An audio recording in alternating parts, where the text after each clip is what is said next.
What's up, good people? I am excited to give you my movie review of the new film Straight Outta Compton, which is a biopic about the notorious hip-hop group who are also considered the godfathers of gangster rap, N.W.A. Now, if you don't know what N.W.A stands for by this point, I'm not gonna tell you, nor am I going to say that on camera. Just go look it up. The movie is directed by F. Gary Gray, who is a frequent collaborator with Ice Cube, also one of the film's producers. As you can imagine, the movie focuses on N.W.A, which consists of Eazy-E, Ice Cube, Dr. Dre, MC Ren, and DJ Yellow. Now, these five guys coming from Compton, California in the 80s linked up together to create possibly one of the greatest movements in not only hip-hop but in music history, and shift the culture of what it was like to be a hip-hop artist in the late 80s and early 90s. Compton, California at that time was really a crazy place to be in. You had a lot of gang warfare, you had the crack epidemic and the war on drugs happening.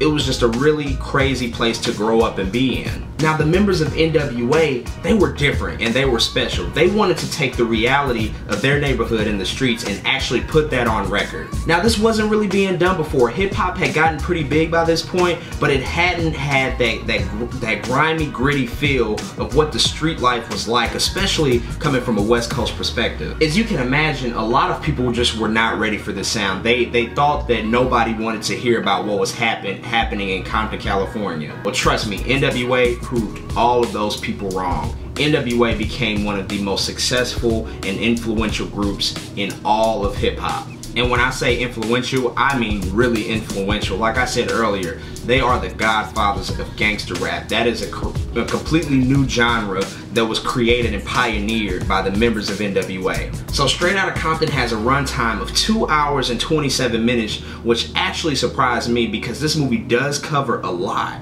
F. Gary Gray has gone on record to say that the original cut of the movie is 3.5 hours, so he still had to cut a good amount out. However, even though he cut out pretty much an hour of the movie, I still feel like we went through a lot of territory in this film. So Eazy-E is the architect of N.W.A. He is the one truly responsible for them getting to the mainstream. Eazy-E ends up meeting a music manager, Jerry Heller, who was played by Paul Giamatti, and those two formed a really strong relationship and really forged the way for N.W.A to get into the mainstream and get heard by the masses. Dr. Dre, he was a co-producer. He really wanted to break into the music industry. He knew what his passion was, he knew where his creativity lied, and he really wanted to break into the music industry and create a completely new sound. Ice Cube, he had the dopest lyrics. He was the writer of the group. You know, he had the reality raps that they wanted to put on records, and he really could tell the stories of what it was like to grow up in Compton, California. To really sum it all up and make a longer story short,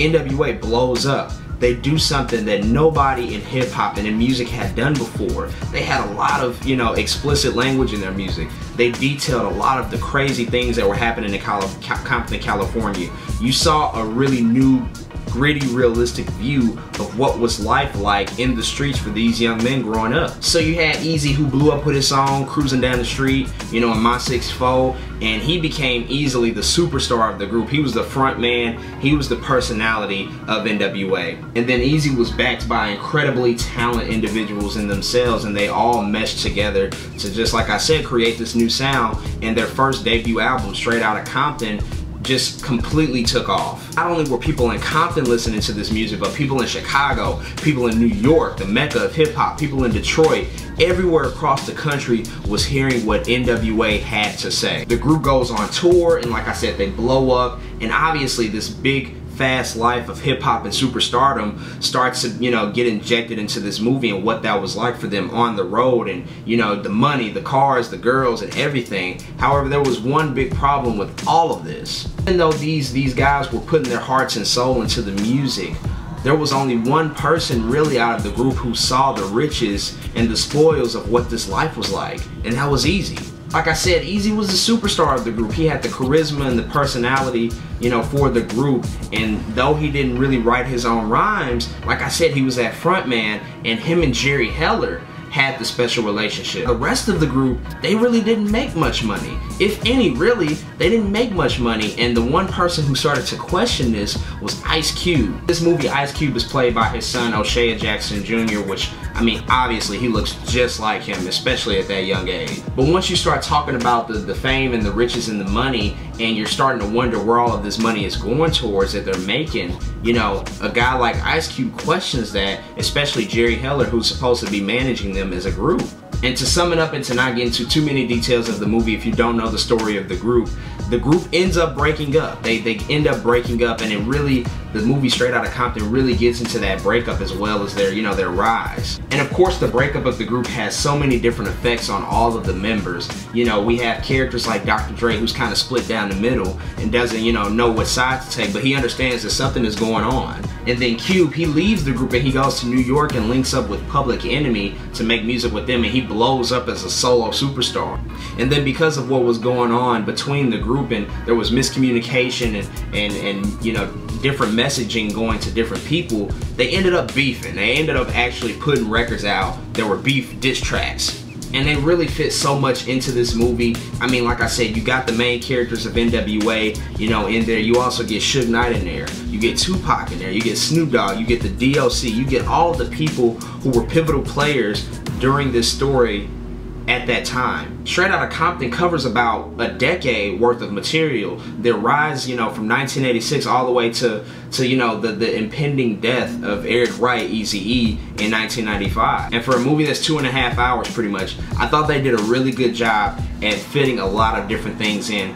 Do I feel like some things could have received a little bit more attention? Yeah, but again, what can you do when you're covering a decade worth, you know, of storytelling? With certain biopic films, I found it beneficial when they've chosen to focus on maybe a pivotal event and tell the story around that, and some try to cover a large amount of, you know, territory. Like I said, Straight Outta Compton covers a lot of territory, and I didn't hate that. Maybe if they did focus on one thing, you know, it could have been a more concise story told. However, I'm not really gonna gripe about that. That's a minor thing that I'm picking at. I really enjoyed this movie. I thought it was absolutely fantastic. And as far as the characters and the development and the portrayals, I thought they were really good. Now, did everybody look like, you know, the people that they were portraying? No. However, I thought everybody did a really good job of bringing those, you know, real life figures to life. Corey Hawkins as Dr. Dre. I really enjoyed his performance. I really enjoyed O'Shea Jackson Jr. playing his father, and then Jason Mitchell as Eazy-E. He's the central character of this movie, and I thought he was phenomenal. And in order to effectively play Eazy-E, you have to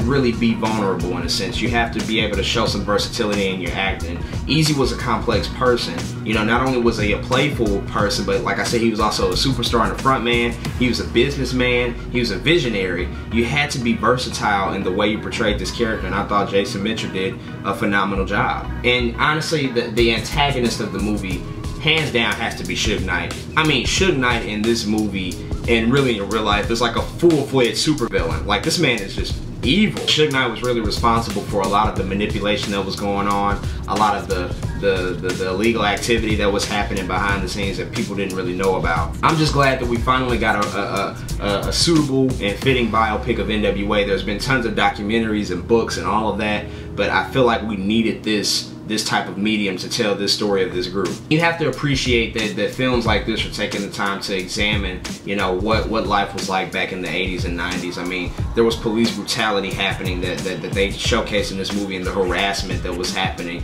You know, it's so resonant for today, you know, that the guys in this group were receiving a lot of backlash. I mean, you think about the song F the Police, and that just stirred up so much controversy. Hell, they pretty much got threatened by the FBI when they made that song, so you just know how many, you know, strings they were pulling and you know, buttons that they were pushing with their music, you know. But for a group that were really ahead of their time, like I said, it's all really resonant for today with just the way our society and our country is working now. N.W.A. is the perfect movie for this time. If you haven't seen it, go see it. You need to see this movie. You need to understand the story of N.W.A. You need to see Straight Outta Compton. Alright folks, that's all I got for my review of Straight Outta Compton. Like I said, go check it out if you have not. I highly recommend it. As always, follow me on social media, JRW the Creator on Twitter and Instagram. And then go check out my website, jordanrwilliams.com. Also, check me out on moviepilot.com/JordanRWilliams. And I will see y'all next time. Believe a memory, no one will be forgetting. So as I leave, believe I'm starving, but when I